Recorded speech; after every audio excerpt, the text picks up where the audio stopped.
The simmering stadium saga rose back to life. Some intriguing new developments on both sides of state line. And then there were 15. That's how many people have applied to become the next Jackson County executive. Does anyone have the edge? Also this half hour, weeks after Missouri redrew its political maps, Kansas inching towards a special session to do the same. But with a twist, a ban on transgender Kansans from changing their driver's licenses and birth certificates. Those stories and the rest of the week's news straight ahead. Week in Review is made possible through the generous support of Dave and Jamie Cummings, Bob and Marlise Gorley, the Courtney S. Turner Charitable Trust, John H. Mize, and Bank of America N.A. co-trustees. The Francis Family Foundation through the discretionary fund of David and Janice Francis. And by viewers like you. Thank you. Hello and welcome. I'm Nick Haines. Glad to have you with us on our weekly journey through the week's most impactful, confusing and downright head-scratching local news stories. Hopping on board the Week in Review bus with us this week, KCUR's local government reporter, Savannah Hawley-Bates, former Star reporter and editorial writer Dave Helling, from the world of television news, political reporter Charlie Keegan, and tracking the region's political news stories for KCUR, Brian Ellison. Now, Kansas City leaders are patting themselves on the back this week for managing the massive crowds at two back-to-back Chapel Roan concerts at Liberty Memorial. Mayor Quinton Lucas goes on one stage further in a social media message. He writes, tens of thousands converged on the World War I museum area and got in and out efficiently with no problems. Interesting? Look at pictures from this weekend. Look at video from this weekend. You saw people coming from all around the region, really all around the country. They got it in and out. They loved it. There was public transportation. There were hotels. It was a huge boon to businesses in the Kansas City area, downtown area, and it would be the sort of thing that we hope we could see not just a few nights a year, but add on 81 nights a year as well. So how many things take 81 days a year? Now, surely he can't be talking about the Royals, can he? That have 81 home games a year.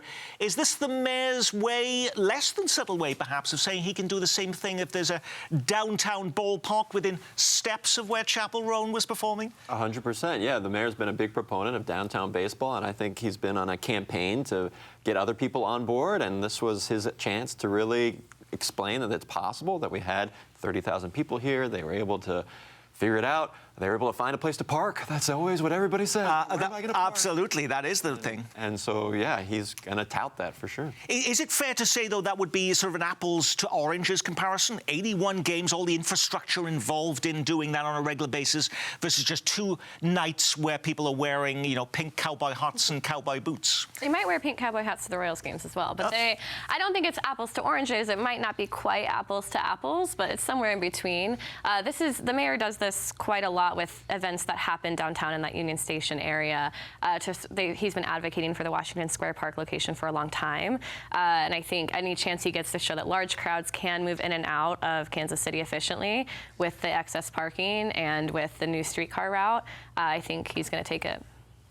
Yeah, I mean, I think the mayor does make a good point, and frankly, this has been the experience of other cities, too. Downtown stadiums tend to work out. People are always worried about parking. They're always worried about logistics, and they usually make them work. The question, I think, that is up for debate is whether it's in the best interest of the city to do that, but it is certainly something that cities usually find a way to manage. It's been a confusing week of signals, though. I mean, we heard it from Kay Barnes as well in her opening day in the job of county executive, advocating for a downtown stadium, but we heard other leaders suggesting that it's not in the cards. So I'm not sure what to make of this week's message. Okay, well, let's get into that with Dave Helling here, because the site we keep hearing about, as Savannah mentioned, is Washington Square Park. That's right next to Crown Center, which is just a stone's throw from where Chapel Roan was performing. But did that site take a big hit this week when Ron McGee, the chair of the Jackson County Legislature, and the man who wants to be the next county executive, says he's opposed to using that site, Dave? Yeah, I was on the phone call with Deron McGee. He met with the Star's editorial board to talk about a bunch of issues, including stadiums. And I don't think he was quite as definitive about Washington Square Park as people may now believe. He said, in essence, I like green space. That green space exists. There may be a better place for downtown baseball, including the East Village. He didn't say that, but that's the alternative that you hear most because that area needs development, unlike Washington Square Park, which is surrounded by Crown Center and existing hotels. But Deron McGee's views are not definitive in any case. I mean, he's just a member of the legislature, sure, the chairman right now, but he has not been even appointed to the interim position as county executive, let alone fully elected to it. And the clock is ticking on all of these decisions. So what he thinks is not definitive in terms of where the stadium might go. Okay, now all of the stadium talk comes as Kansas leaders report a growing war chest of cash to lure one or both teams across the state line. Kansas has now amassed a $26 million fund from sports betting revenue to help woo the Chiefs and Royals. How much of a stadium does that buy you? Is that the restrooms and the concession stands, Charlie? I don't even know if that's the entire parking lot. You know, Okay. that is just a sliver of a stadium. But in Kansas, what they really are putting their eggs in the Star Bonds basket. They think that the sales tax is really what's going to carry their proposal across the finish line and help pay for the rest of the stadium. And while much of the focus, of course, has been on the Royals and where they will build, the Chiefs were making news of their own this week. Team president Mark Donovan says they're now launching a 6-week process seeking applicants to design a possible new closed-roof stadium in Kansas. Does that mean, Savannah, they're no longer interested in staying where they are? No, I think, you know, the headlines changed. $26 million, closed roof stadium, 6-week study. Over the past years, this has happened, but we're still in the same spot, which is both teams are investigating multiple sites on either side of the state line, and both teams are not giving any definitive answers about where they might be headed. And both teams are still trying to court the best possible offer with the most public money possible to get their stadiums, and that ultimately will determine where they go. I could just quickly, Deron McGee talked about the Chiefs and Royals in that discussion with the editorial board, and he said he was convinced that the Chiefs are much more likely to stay in Jackson County than maybe the Royals, in part because the cost of building a new stadium in Kansas is extraordinarily high, even with Star Bonds. Even if you get 70% public participation, the Chiefs might have to come up with $1 billion of their own money, and they may be very reluctant to do that. So Jackson County then becomes a viable alternative if you include some sort of sales tax that would go to voters next year. He thinks that's the most likely alternative. The Royals, nobody knows what the Royals want to do. Certainly the Royals don't know what the Royals want to do, and that's a different question. Okay, if the Chiefs are really going to stay where they are, why make this public announcement at all this week, Brian? That clearly was only going to inflame people to think that they would be moving over to Kansas and they're starting this new design application process starting this week. But inflame them to do what? Is it just making them angry at the Chiefs, or is it actually making people's incentive to get more excited about trying to attract the Chiefs? I think this is clearly a move to gain leverage, and I think they are counting on a degree of public support from the Missouri side to say, wait a minute, we can't let this happen. Nick, just, you know, the end of the year is such a deadline here because Kansas has essentially said we're taking our offer off the table. By the end of the year, that is close. I mean, we're in the middle of October. I don't want to sound jaded, but it always seems to be a deadline. It's always the deadline that we're about to meet. Kansas could certainly extend its deadline, but I do think that there is a growing frustration from the public side of this that the teams have dillied and dallied for years, and someone needs to make a decision, and some deadline needs to be in place to force them to do that. And circling back to the Royals one more time, our sometimes colleague on this program, Pete Mundo, reported on his show this week that actually the leading candidate is the Clay County, North Kansas City location for the Royals Stadium, that Overland Park is the second choice, that the downtown site is a distant third. Who knows is the bottom line. How did you read that, Charlie? Oh, my God, yeah. Make a decision already. It just keeps changing. It's like a shell game almost. The Royals just keep kind of keeping everybody on their toes here. Alrighty. Now, former Kansas City Mayor Kay Barnes has now officially taken over the reins of Jackson County government. She was sworn in this week, Savannah. Did we notice any big change now that she's in the hot seat, not Frank White?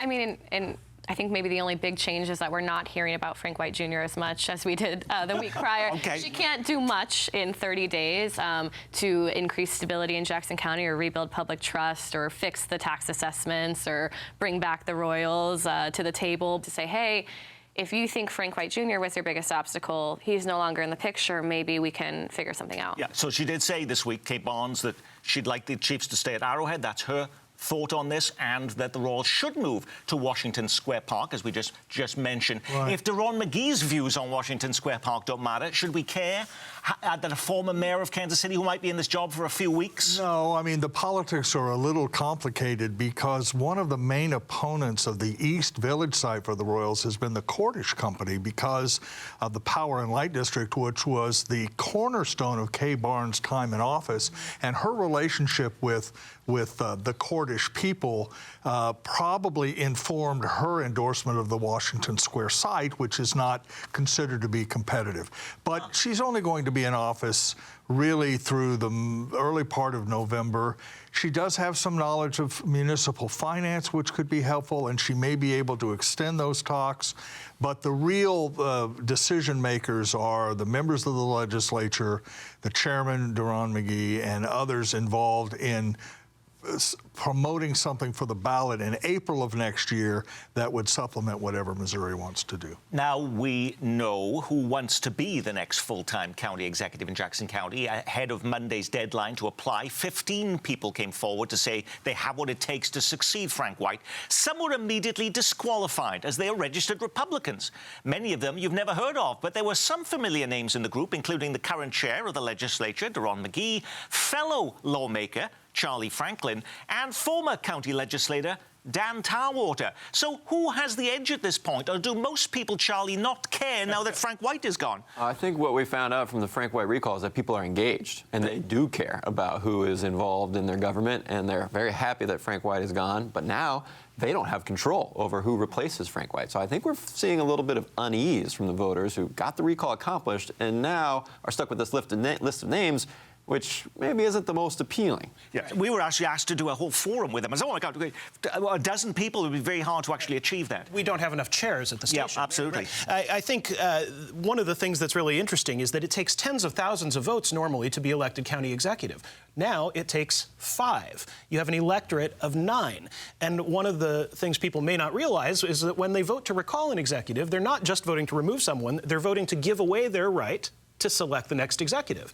I was very interested in seeing the priorities that the candidates named in their applications because one of their top priorities was the relationship they have with the legislature. I think that was probably a savvy move on their part because that is what's going to matter most to the legislature. It may not matter the most to the voters. There was an interesting debate going on this week also, Savannah, that the candidate would have to declare they were not running for election for the 4-year term if you're appointed the interim executive. But is that even legally binding to require something like that? Well, they're still debating on that right now at the county legislature. And I think, this is sort of the MO of the legislature with or without Frank White Jr. in office is to, we have this faction of 5 versus this faction of 4, and they typically can't agree on any legislation. And that includes choosing the successor of Frank White Jr.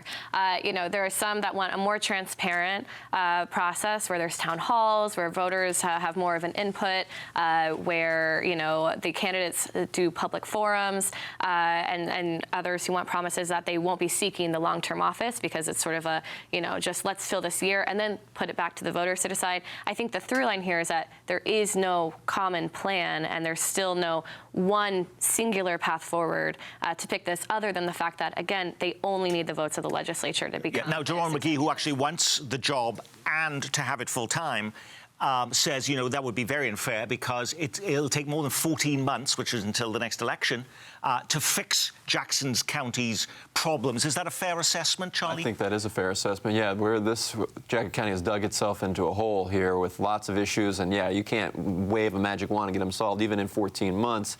But the whole argument is that they want someone who can just dedicate themselves to 14 months of work without running a campaign for re-election and maybe give the runway for the next person to take over. One of the things Daron McGee has also said is he will vote for himself if it comes down to that on the legislature, which is interesting because you can hear people already say, no, that's a conflict of interest. It would exist for Charlie Franklin, too, if he's the person on the ballot for the legislature. So we'll see how that works out. I don't know, maybe my colleagues have a sense of this, how the mechanism even exists for whittling down a list of 12 people to 1 or 2. I mean, with only 9 votes, how do you how do you shrink the field? And whether it's nominations from the floor, or that isn't even clear to me. I think we're going to have someone who has lined up the 5 votes before we're ever going to see a vote on it on the floor, is my suspicion. But I think, Nick, a lot of what this comes down to is, what is this job? We keep calling it the interim county executive, even though that word doesn't even appear in the county charter. It's the county executive. They are the county executive who happens to have a term of 13 or 14 months.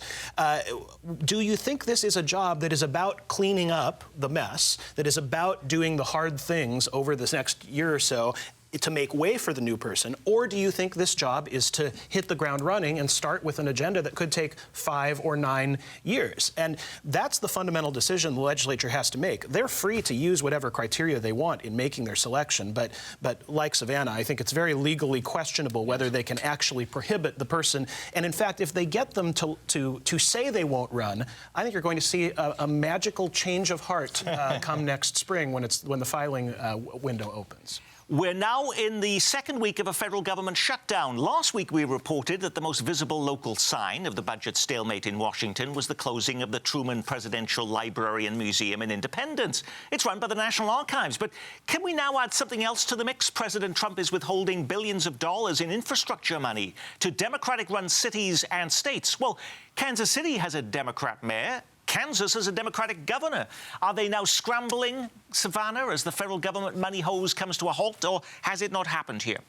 It hasn't quite happened here yet. We haven't so much been the target or specific target of Trump's attacks. I think the main thing that's happening right now is that tens of thousands of federal employees in the city are not getting paid. They won't get paid until the federal shutdown is over. And now Trump is also threatening to withhold their back pay, which is illegal. But in the meantime, many of the IRS employees that work here have been furloughed, are not working during the shutdown. Others won't work at all until it's over. Some are working without pay. And all of this means that people who live here, who work here, who have their families here, can't spend money in the local economy. And that may be more what the city's scrambling about instead of these threats from President Trump. I would say I would not plan to attend the groundbreaking for the Roy Blunt Park just yet. I mean, that money from Washington may be more difficult to get. And by the way, keep your eye on the Olathe En Route FAA Center, which is involved in steering airplanes from city to city.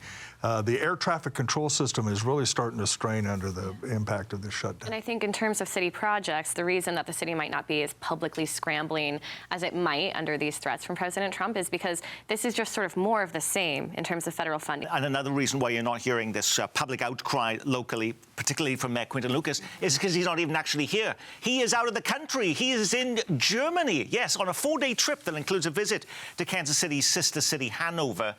By the way, this is his second European adventure in 3 months. Who pays for all of this? Are taxpayers on the hook, Charlie?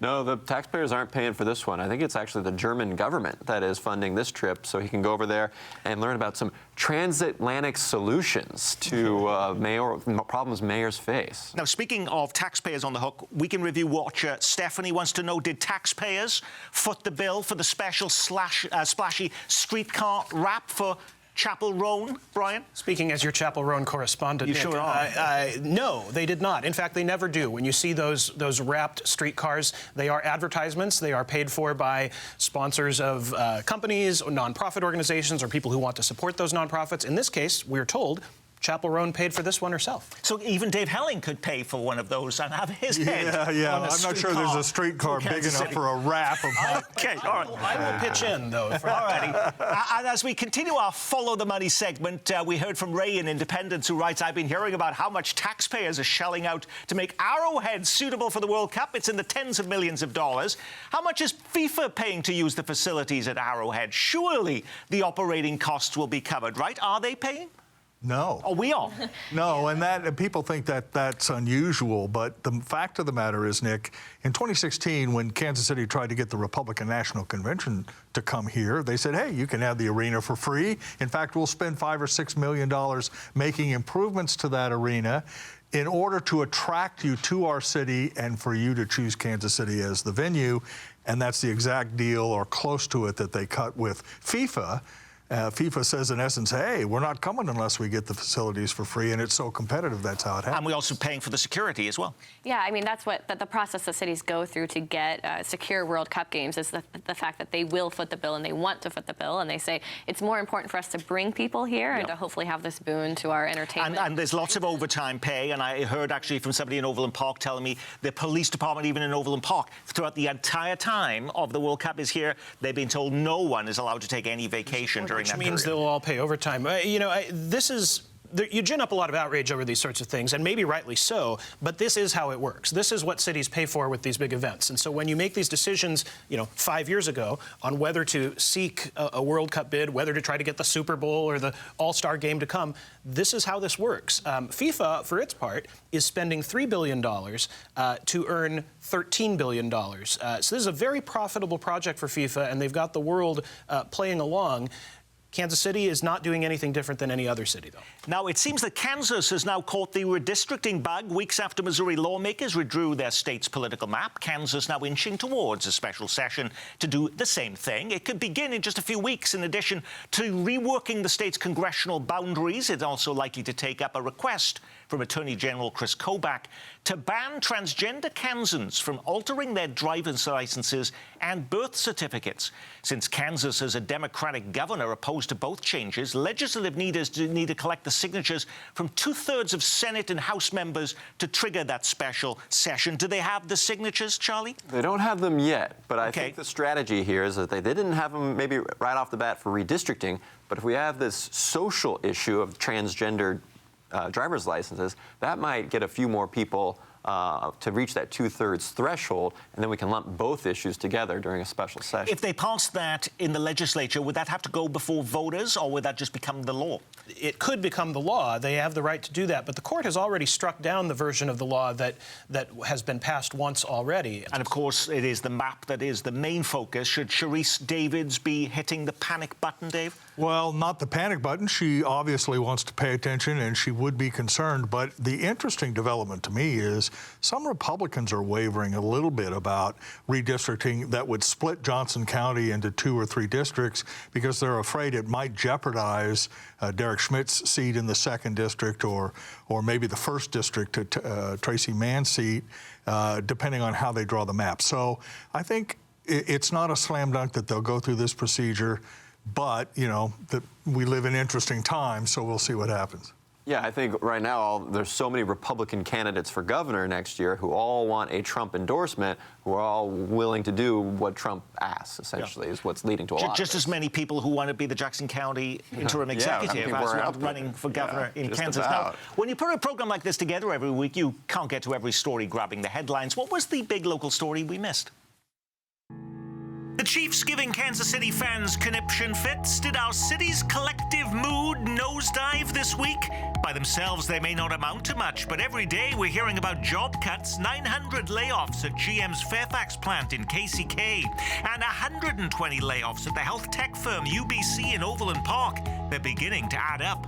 Is there more to the story than we're being told? The head of the Eisenhower Museum in Kansas is ousted after what news accounts claim was his refusal to hand over a sword that the Trump administration wanted to gift to King Charles. Last week, Missouri Senator Eric Schmidt was in the national spotlight. Now it's Josh Hawley's turn as he blasts new documents that reveal the Biden administration tracked the phone calls of Republican senators, including his own. Who ordered this? Who ordered the tapping of the phones of United States senators? A jury sentences the killer of a North Kansas City police officer to death. It's the first time in nearly 40 years that Clay County prosecutors have asked for the death penalty. It was once the largest bowling alley in the region. Now is the Incredibowl in Overland Park about to meet the Wrecking Ball. It's been closed for a decade and is being blasted as an unsafe eyesore.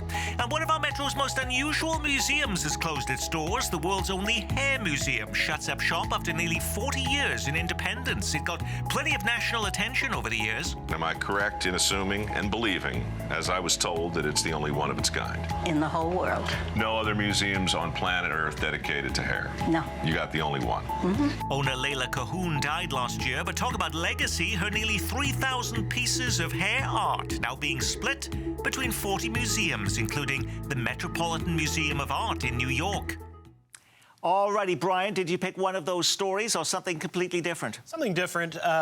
We talked about the Kansas redistricting, but there is news in the Missouri redistricting conversation this week. The main organization gathering signatures to put this on the ballot before it takes effect says that they've gathered 50,000 signatures already toward the 106,000 or so that they need. That's after only 3 or 4 weeks of gathering those signatures. There still is a lot to play out in court challenges to both their effort and to the law itself. We're going to be hearing a lot about this for many weeks to come. Savannah. Yeah, bad news for the 2,600 people a day who take the main MAX bus route. KCPT announced that it's going to end the route just before the streetcar opens its Main Street extension. It will add another route to continue south to 75th Street, and it's also changing 3 different bus routes to sort of connect with the streetcar, make it more of a transit spine. Charlie. I went streetcar related as well, Okay. Savannah. This Wednesday, the City and streetcar authorities signed off on some of the final safety precautions and paperwork necessary to open up the Main Street extension. It's kind of like the last box on their checklist.